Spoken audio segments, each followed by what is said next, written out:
Recording in progress. Hello, Toby. How you doing? Hello, you're right.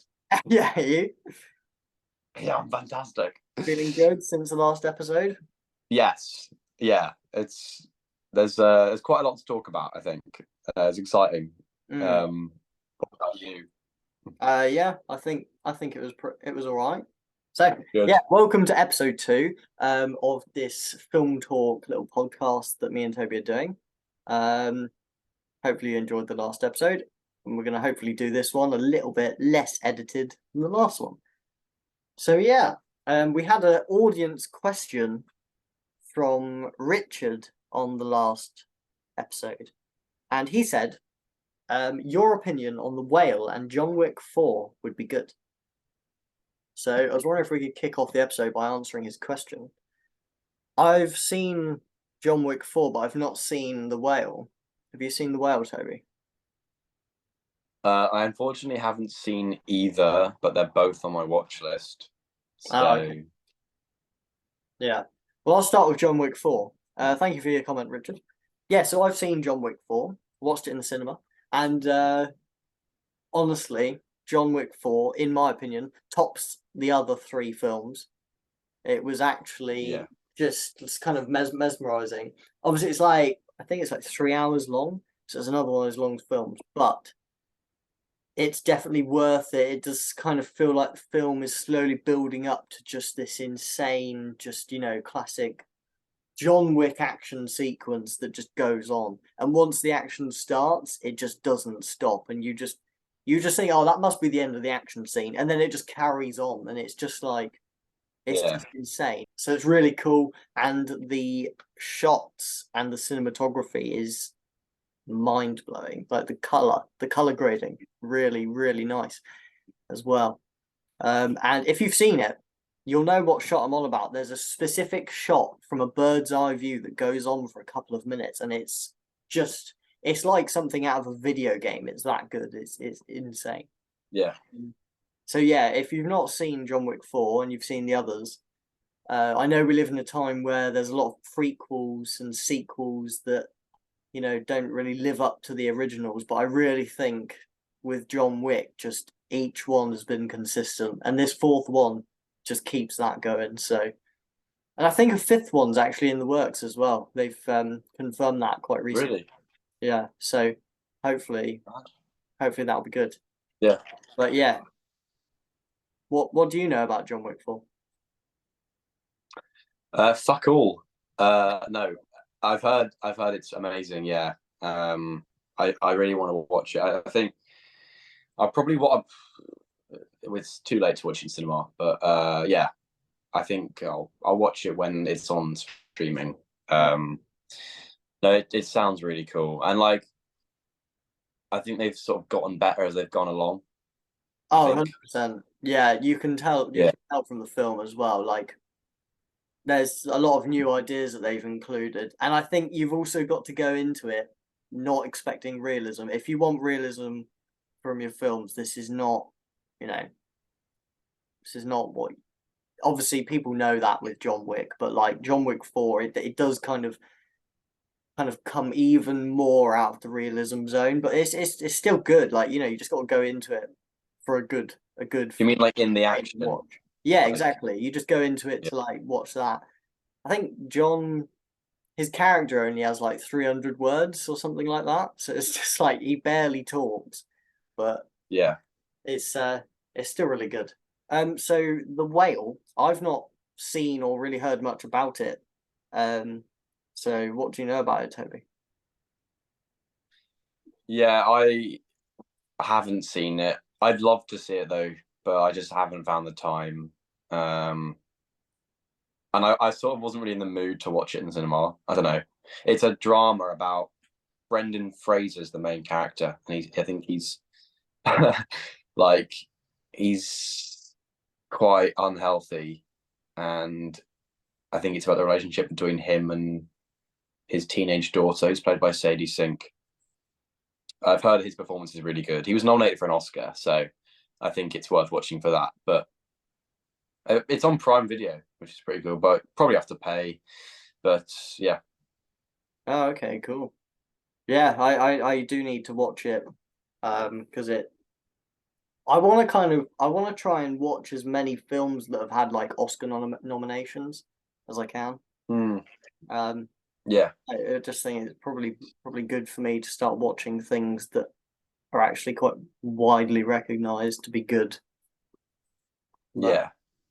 yeah, cool. Well, there's not really much else I think we can say about The Whale. So let's move on to what you've recently watched.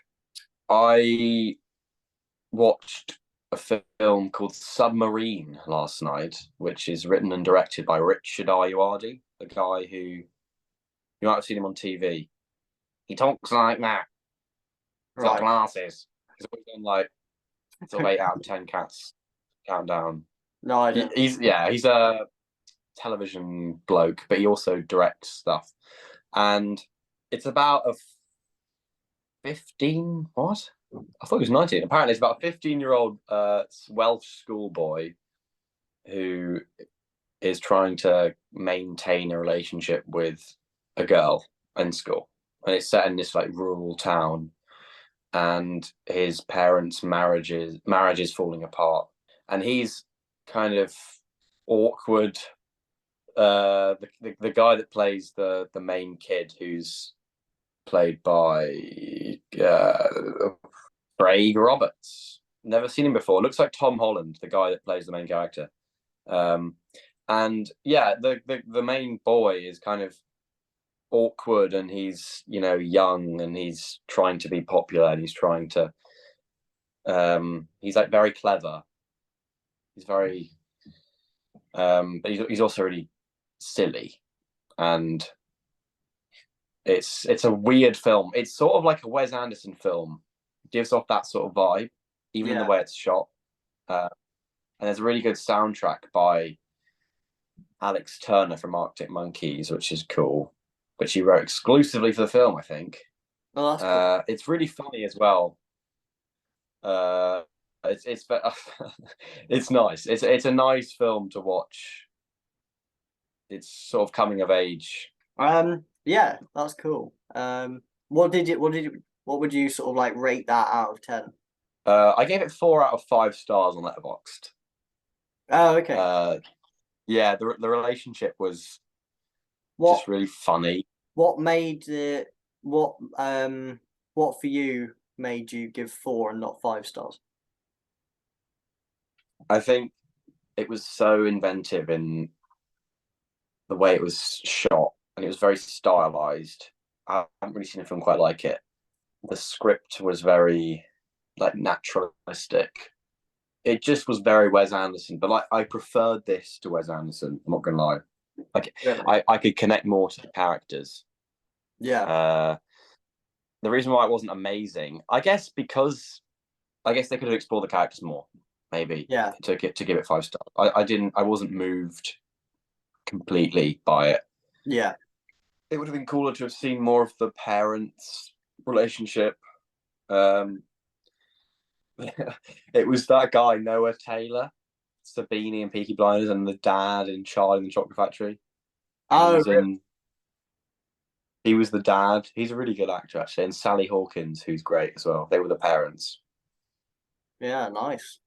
Kind of, I don't know what you describe the comedy as, but it's a very specific type of comedy. I'd say quite dry comedy, very Richard Ayoade. You can tell he directed it, and his mind was behind it. Did you Yeah, found it quite funny, did you? yeah. Points. It was there was a scene where the boy goes round to his girlfriend's house for dinner, and the girlfriend, her mum is actually dying of cancer. It's really sad. And the dad, he gets really pissed off about something really small. I can't remember what. And I think he just goes, oh, like gets really angry. And then I just found that hilarious. And then he just breaks down because of, his wife. He knows that his wife has got like weeks to live. And I actually found it really moving. Yeah. But they don't, like, you can see the family like all hugging in the background, like, comforting the dad. And you can see the main boy just sitting at the table really awkwardly, like, what the fuck do I do? Mm. So that was like a really, probably my favorite, one of the highlights of the film, actually. Yeah. Nice. So I watched Midsummer. The reason I watched it was because on the last podcast we did, you actually did mention it very briefly. I checked it out and I'm scarred for life. ah, No, I checked it out and it yeah, I mean it I found it quite hard to watch at at points, and I actually kind yeah, of felt like a sort of 10-year-old kid sort of hiding behind his pillows, because some of it was actually that hard to watch. Um, Especially the scene when they were jumping off the cliffs. It was just very, very graphic, and they're not scared to show things. A lot of horror films like that don't want gore. They cut away when yeah, when a head explodes. In this, you just see it happen, and it's just like it's yeah. just there in the open, and you just see it all. And I got to give credit to the actual special effects team for that, because that Mm, was so realistic. The gore and the guts and just the way the brains split apart. It was just like yeah. actually disgusting. Um, and it really actually kind of made me pause the film and reevaluate whether I wanted to actually continue the film for the Yeah. rest of the night because it was getting late. So it's just one of those films where it really does kind of um they bring up a lot of topics and a lot of things that really make you rethink life and what you're watching. And not just because of the gore, but some of the things that are brought up, like the sort of whole cult theme and just like their views and what they think about it. And it just really makes you think like, whoa, what the hell? And the fact that they've sort of even come up with their own way of living in this film, like this sort of, is it a cult? I don't know. Is it a cult? Yeah, Yeah. yeah, Like the way that they've literally come up with their whole way of living for this cult. They've created this cycle of life that they go by. Do you know what I mean? Um, yeah. so that was really Who the fuck interesting. came up with that? Like this, Ari Aster, I think. Oh, The what the guy. guy that directed it? Yeah, did he write it? Did he? I don't know, but I still, think so. He's still, got a fucked in there. yeah, it's just very disturbing. Uh, I don't know. I wasn't really taking in much of the story because I was actually so mortified. It was still really good, and like it's definitely one to watch, but I can see why some people it wouldn't be their thing. I agree. I thought I'll avoid spoilers, but I think Florence Pugh is amazing. That's probably one of the best performances I've seen of hers, actually. Yes, good point. That's something I did Way, mention. I did think the acting was really good. yeah, the way she portrayed that grief and shock is mad. I was Mm. like, God. And that scene as well, where she's like screaming with the other women. I Yeah, don't understand how you could get to that place. I think the kind of vibe of the film, a lot of Ari Aster's films, it's just odd. It's really horrible. It's really visceral. Like it really like you're watching it and you're like, God. yeah, Uh and like, you know, you just don't expect the stuff to happen in it to happen. And when it does happen, yeah, like you said, they fully commit to it and they don't fucking shy away from yeah. the the horror of it all. I don't. I watched that. I think a year ago. I don't think I'm in a rush to rewatch it. Maybe at some point in the future, in like the right social setting, if I was with a mate or like if it was just I don't know. But like it's fucked. It's absolutely fucked. Mm. But it is really good. The fact that it's all set in midday, but it's also really scary. and there's not really anything in it that's scary. Do you know what I mean? Like it's Yeah. in Sweden. They're It's not wearing really white like dresses. it's not really like your classic horror film. I think what's actually kind of scary about it Yeah, is that the things that happened are things that I know it's like sort of unrealistic. I don't really know whether there might be fucking cults out there somewhere that do similar things, but it felt like some of it could actually happen. yeah, yeah. What was really grim was the fact that these acts of extreme violence and just I don't even know how you describe it. Morally wrong actions that the characters um, either watch or go through. The cult, that this is normal to them. This is like what you said. This is how Yeah. they live, and that's just fine. And they're completely that is all part of the process. And it's Mhm. like you're watching it like God. And the fact that the music is really really great, and it's just like it's just a happy festival. It's Yeah. just that it's just great, and Yeah. they're all loving it. They're all loving it. They're all applauding it. Like, I know it's like it's like okay. yeah, And then it is the weird. fact that You don't actually know what to yeah. expect as well. Like, I was watching it thinking, what the fuck's gonna happen now? Like, Mm, what's the next thing they're gonna show me? Like, I, yeah. yeah. But there we go. That's that. So, some exciting times ahead. Uh, Ooh, next month is ish. July 2023. We're talking about now. Um, did you want to start? Sure. So Mission Impossible Dead Reckoning Part 1 comes out in July. It's I'm so excited for this. I've always loved Mission Impossible. I was introduced to it when I was quite young. It's part one of obviously two parts, I think. Um, the last film came out in I think 2018, which was Mission Impossible Fallout, and I love that film. I think it's probably one of the best action films that's come out in the last 5 years. I was really amazed by it, and I deliberately haven't watched. I think I've already said this. I deliberately haven't watched any trailers Mm-hmm. for it because I know there's going to be at least three big set pieces that they will obviously reveal in the trailer. And I don't want to know anything. I want to go in completely blind.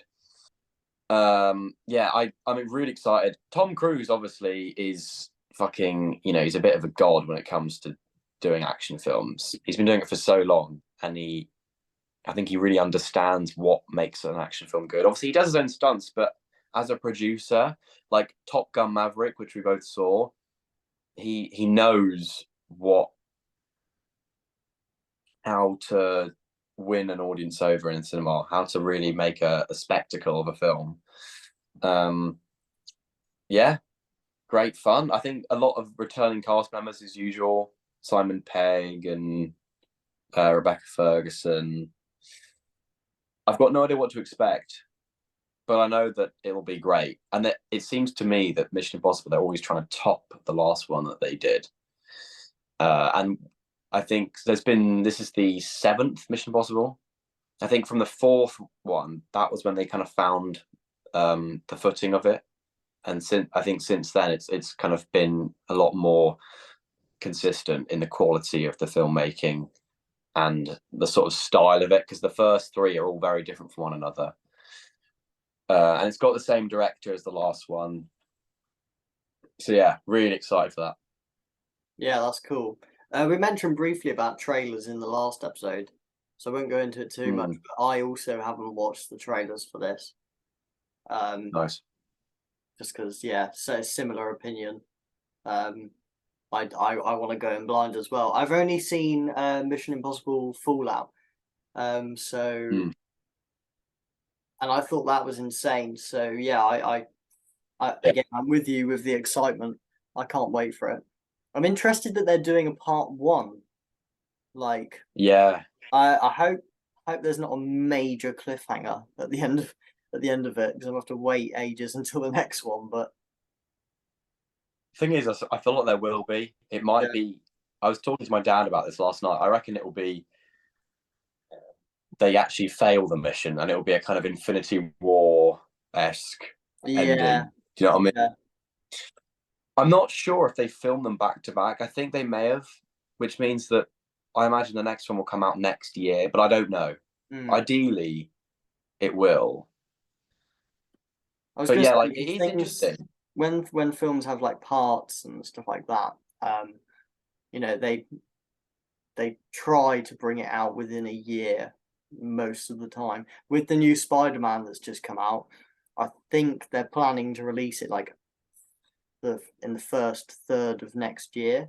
So it's quite a quick turnaround for like the third film. So it's kind of Okay. yeah, it's a similar thing. I hope that there's not a major cliffhanger again, but yeah, I think they're stopping after part two. they do. Yeah, I'm pretty Yeah. sure Mm. they're going out with it with a bang. Tom Cruise is getting old, isn't he? He's a bit of a superhuman. He's how old is he? Here we go. I'm thinking 61, 60. 60 years old. 60, and he's like still jumping off of motorcycles and fucking Yeah. doing all of that. So, moving on to something that I know fuck all about. I don't even know how you pronounce it. I'm just gonna give it a go. Is it Oppenheimer? Yeah. Oh, Yeah. okay, cool. Oppenheimer. Is it Oppenheimer? Oppenheimer. Oppenheimer. Oh. Oppenheimer. Oh. Okay, Oppenheimer. Oppenheimer. It's coming out next month. I watched Tenet. Tenet. Yeah. Tenet. Yeah. I watched Tenet. Tenet. That's probably one of the most convoluting things I've ever seen in my life. So Yeah. is Oppenheimer gonna be a convoluting film like the other one? No, it won't be. It's about a real guy, and it's based on like a real thing, a real one. I don't know much about it. I know it's about a guy called Oppenheimer who I think created the atomic bomb. Right. So it's not about some other world like crazy technological idea like we saw in Tenet or Interstellar. So I think it should be a lot more easy to understand. I'm not expecting to be confused by it. But then again, you know, Christopher Nolan's Christopher Nolan. Apparently they actually I'm really excited for this one. blew up an actual bomb or something, right? For this film. Like not a real nuke, but like I don't think they did something that would actually harm the environment that much, but I know they did something, right? I don't know. I can't. There's been so many memes about Christopher Nolan actually doing it because Yeah. he loves to do everything practically. There's been so many memes about him. Christopher Nolan blows up atomic bomb for like it's all Fucking that stuff. whole world But, grey skies for 2 years just because of Christopher Nolan's film. Yeah. The cast is unbelievably good. Like it's a joke how many A-list actors are in it. It's a bit of a piss take. I'm not even going to bother to list them. Yeah. But think of an A-list actor that's been in a blockbuster film in the past 5 years, and there's probably one of at least two of those people will be in this film. It's a joke. Yeah. That no exaggeration. I think it takes place over the whole span of his life. From what I've seen I haven't watched the trailer for this, but I saw a few like photos of the filming. Yeah. And I think he goes through a transition of him getting older. So is it Cillian Murphy. Yeah, I was just about to say Mr. Peaky Blinder, isn't it? Yeah. Great. Yeah, nice. And he's been in quite a lot of Nolan's films in the past, so yeah. Yeah. I've only seen Cillian Murphy in A Quiet Place Part 2. It's the only thing I've seen him in. Did you see Dunkirk? No. No, but I watched Quiet Place Part 2. I knew he was a good actor anyway. I've seen clips of him and like Peaky Blinders and stuff. But yeah, I'm interested to see him as the lead in a Christopher Nolan film. That'd be really cool. Mm. Yeah, I love him. He's one of my favorite actors. That'll be really good. Yeah, that's a big chungus Christopher Nolan film. That'll be, yeah, I think a lot of people are really excited for that. For me, I mean, I've after watching Tenet, I'm just like, it's just the main thing I'm hoping is that it's not extremely convoluting because otherwise I'll just be sat just like I don't even know what the fuck's going on. I don't even know why I'm watching this because Christopher Nolan always has quite heavy plots. But what's interesting about this is it is actually about a real guy. So it can't get that complicated, you know what I mean? Because yeah, all of his films are very gritty, but they usually deal with some, yeah, there's sometimes, I don't know. I love Christopher Nolan. He's one of my favorite directors. I've always just loved his films. yeah. Will you be going to the cinema to So, watch this one? yeah. In fact, I think I'm actually going to get Odeon Limitless because Oh really? Yeah. there's so many. I mean, there's 3 films coming out next month I want to see. I also still, if I can get the chance, I do really want to see the Spider-Man as well. Yeah, yeah. Okay. It's literally been an hour and a half since we were just recording, and there's just gonna be a random cut. We've had a massive break. Let's carry on. So, Barbie. Massive break. Yes, Barbie. So when I heard about a Barbie film, I was like, oh, that's going to be a bunch of dog shit. And then I heard it's going to be directed by Greta Gerwig, who is fantastic. You know, she's done Little Women, she did Lady Bird.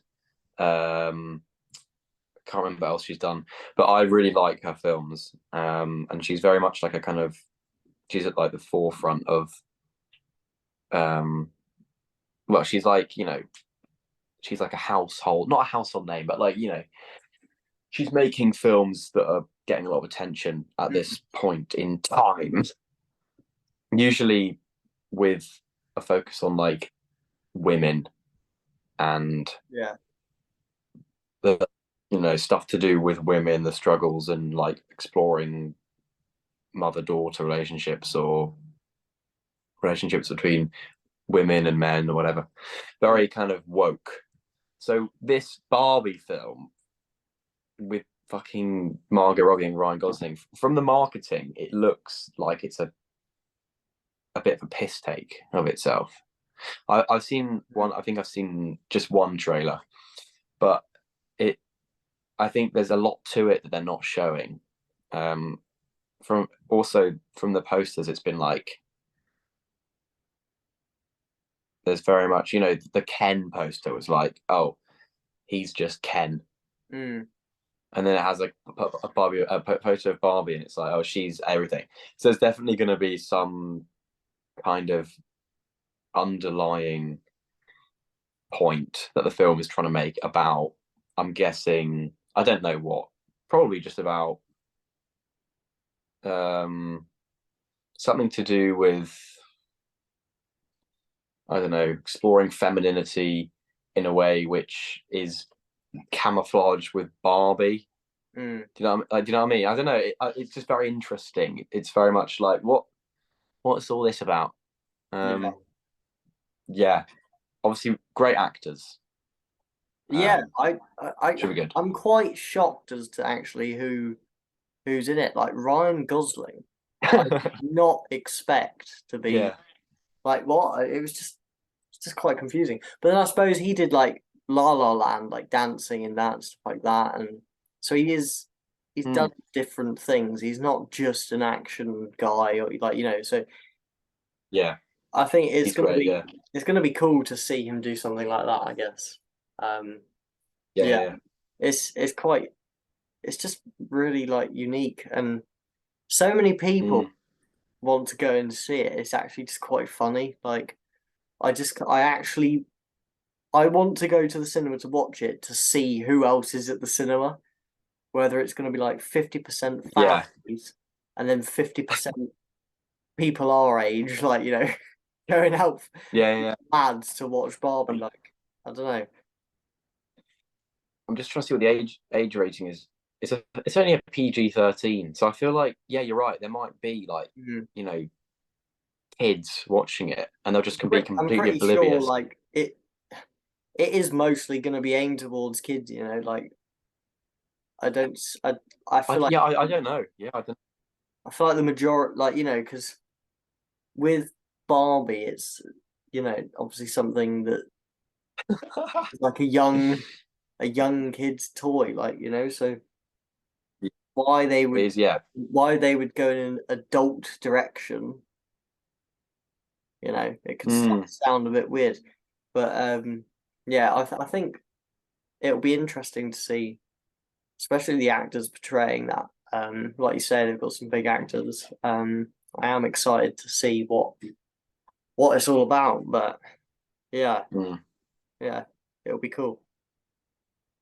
Yeah, the dynamic between the two looks very, very funny. Like the trailer made me laugh a lot. Like the guy dynamic between Ken and Barbie. Yeah, Um, they're great. Right, yeah, Ryan Gosling, he's done such a range of films. He Mhm. usually plays the kind of quiet, reserved, shy, lonely guy. Yeah, But then he's also done La La Land. So yeah. yeah, great. And it's like the thing is, you wouldn't sit down. Well, some people might, but like me and you probably wouldn't sit down and watch the cartoon of Barbie. Do you know what I mean?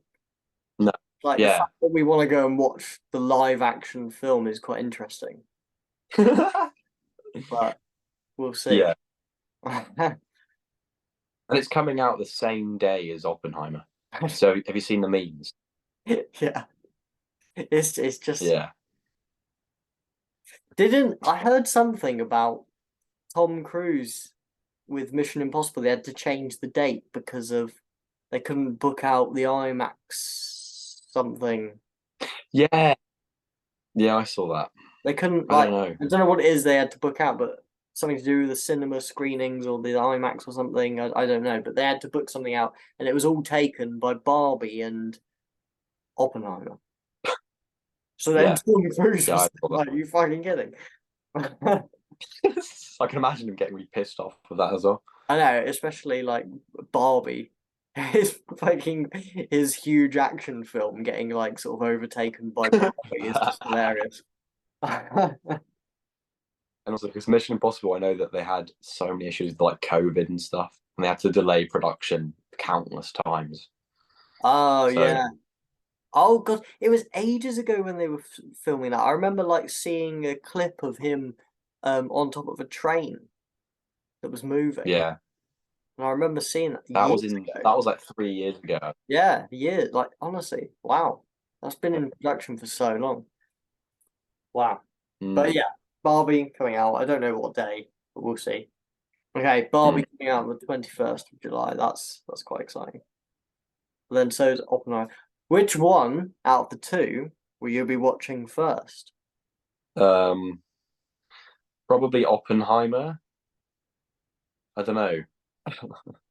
Fair enough. I guess it depends on what I'm doing or like who if I'm watching them with anyone.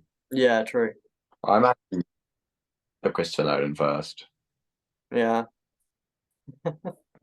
Nice. Cool. There's not anything else you want to talk about coming out next month, is there? No. No. Cool. All right. Moving on to segment 3. What's come out this month? We can talk about stuff from the last episode. I'll start for you. Yeah. So I haven't really had a chance to watch. What? I haven't really had a chance to watch. I haven't really had a chance to much watch. But I've seen the final episodes of Inside Number 9.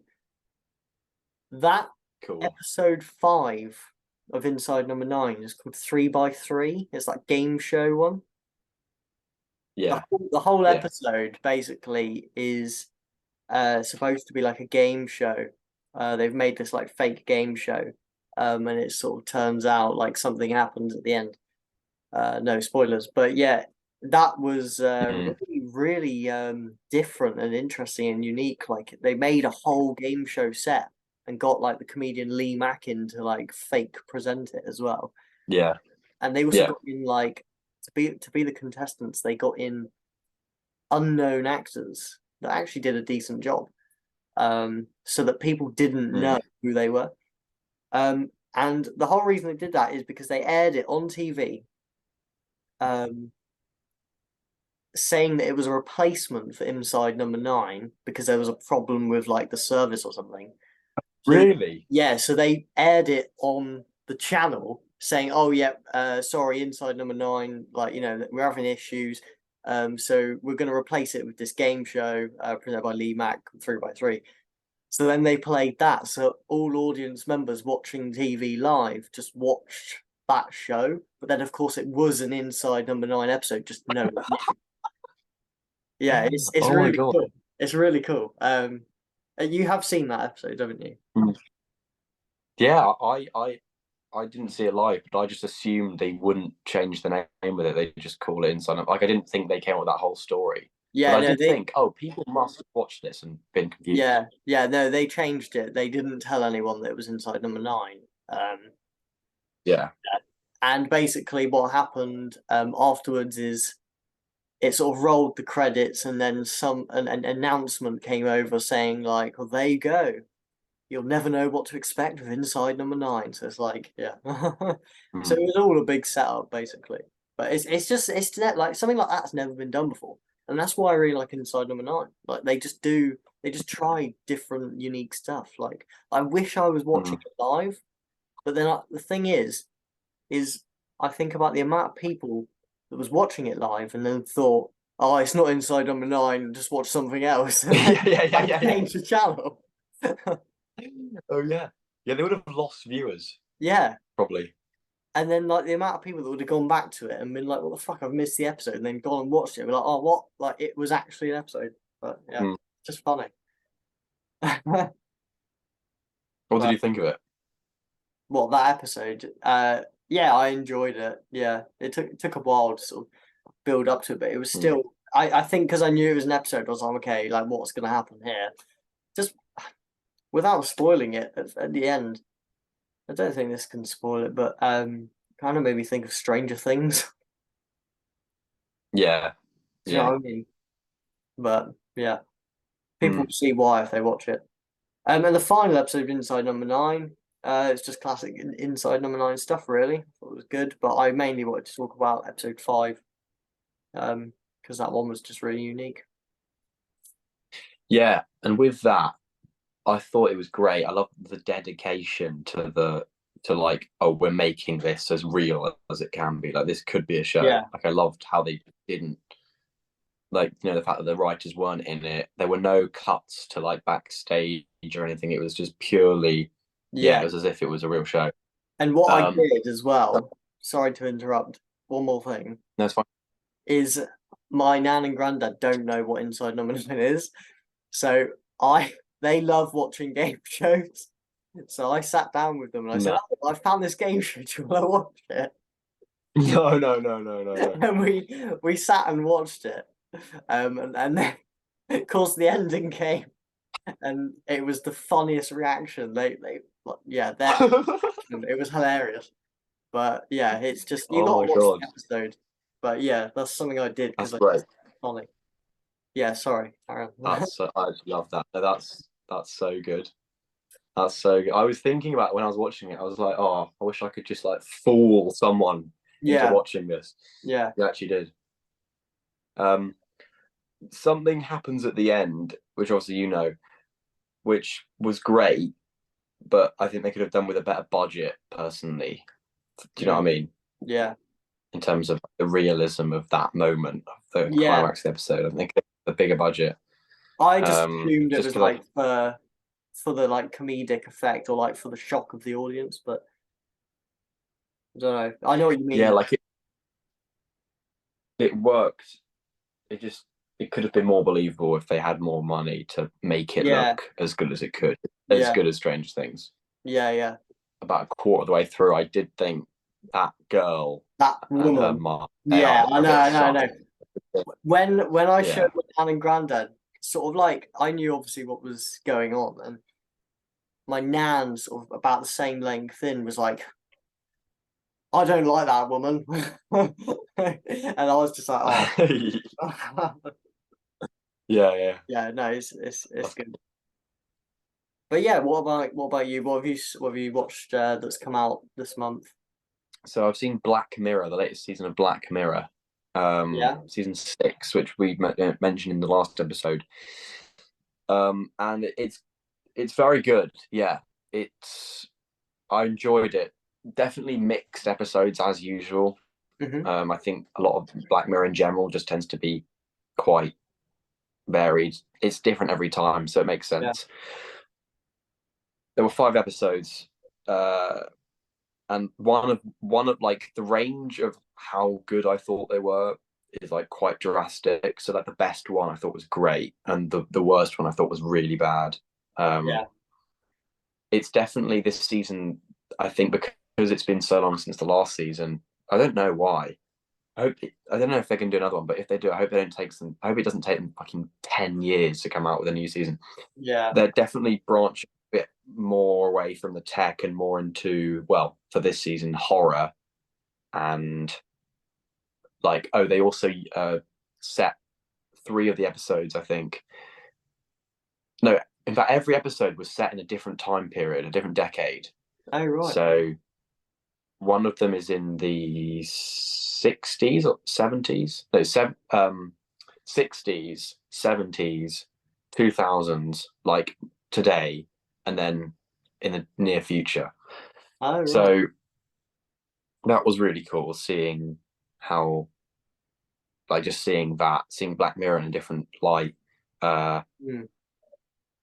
yeah, some of the episodes were really classic, like mad plot twists, Yeah. um, like a bit like, oh Jesus, like that's so dark, sort of I was classic. going to ask Others you. were like, I was going to ask you, like, yeah, Black Mirror is known for coming out of it and being the most depressed you've ever felt in your life.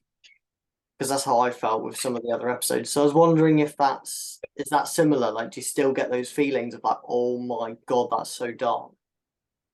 I wouldn't say this season left me like stirred like some of the other episodes, like Black Museum and Shut Yeah. Up and Dance. Yeah. Uh, the best episode, in my opinion, was Lock Henry, and that was a bit like, oh, like Mm. that's rough. But no, there wasn't anything which was like that deeply impacted me in a kind of Yeah. grim manner that it usually Yeah. does. You know, What about the Aaron Paul episode? that was great. Yeah, that was probably my second favorite. His acting is fantastic. Actually, I've seen a lot of praise about that online, and from talking to people. Yeah. Really great. Yeah. The first time I knew it was actually coming out was because Aaron Paul released like a little mini trailer. I didn't watch the trailer, but I saw that he was in it, and I was like, oh my God, I Yeah. cannot wait for that. So yeah, Mhm. that's exciting. Yeah, the first episode of season 6 you said wasn't a very good opener. Mm. Can you like why is that without sort of spoiling it? So I thought the direction was really poor. Um, it it wasn't funny. I thought the acting wasn't great. I wasn't really buying into the characters, what they wanted. I wasn't really rooting for them. The whole tone of it didn't feel like Black Mirror. It was kind of like fun. It was like sort of funny. The music was quite light-hearted. Like it was more of a light-hearted episode, but it just really did not feel like Black Mirror at all. The dialogue and the um the whole pace of it was just very a kind of American sitcom. The concept was really cool, to be fair. I thought the concept was great. It was very meta, like it was very aware of itself, Yeah. um, which is definitely something it was sort of like Rick and Morty. You know, the latest. Have you seen the latest Rick and Morty? Yeah. Yeah, that episode where they've got to escape from the title sequence. Oh yeah, that was weird. Yeah, that was great. It was sort of like that, but not as extreme. Mm. But it was very aware of itself as a Yeah. episode. It was just annoying. It was just I was like, what is this? I got pissed off. I was cringed. I was cringed out. It just wasn't great. It Yeah. was quite unoriginal in the execution of how the idea like played out. Yeah. Which is I can explain this actually. The idea, so the episode is basically about a woman who finds out that there's a Netflix show being made about her life, but it's not called Netflix. It's called Streamberry. But yeah, that's weird because I think of that and I think, how can that be bad? Because that sounds pretty good. No, but would you say that this season 6 is not one of its strongest seasons then? I don't actually know because I watched the rest of Black Mirror in completely random order, so I'm not 100% sure on like what seasons are consist of which episodes. But Yeah. I'd say yeah, it is strong. I'd say it's definitely, it's not bad at all. Yeah. And it's got like more episodes than some of the other seasons. Yeah. And it's mad to think like I think the show started in like 2011, apparently. Yeah. And season 5 came out in 2019, I think. God. So it's been 4 years. But I suppose Charlie Brooker treats each sort of episode as like its own individual film. And what some of them, like a couple of them in season 6, like an hour and 15 or something. So it's like already that's 2.5 hours just for 2 episodes. So, and I suppose because I don't know, would you say these ones are they quite sort of, do they look quite high budget? Like, because a lot of the other ones were quite like, quite very well made, so. Yeah, I was going to say you can definitely tell they've got a lot more money in terms of like the cinematography and the VFX. Yeah. It looks really like the episodes look great. Yeah. Yeah, Charlie Brooker was trying to focus on other things, I think. He like tried to mix it up. I don't know, he'd done so much Black Mirror over the years. I guess like when you think about it, imagine starting a TV show now and doing it for like, what was that, like 8 years? You'd probably be like, oh, actually, maybe I should just like something else. Yeah. When you put it into That's a good perspective point. on yourself, I don't know. Yeah, it's you can kind of see why. But hopefully he'll do a 7th season because it's still an amazing show. And what's good about Black Mirror is he's not following a plot. It's not dragging on a show for 7 seasons. They're all different. So that's what's brilliant. That's why Inside Number 9's gone for so long, I think, because every episode's different and they're just being more creative every time. Cool. All right, then. That's the end of the episode. Thank you very much for watching and see you in July. Yeah. See ya.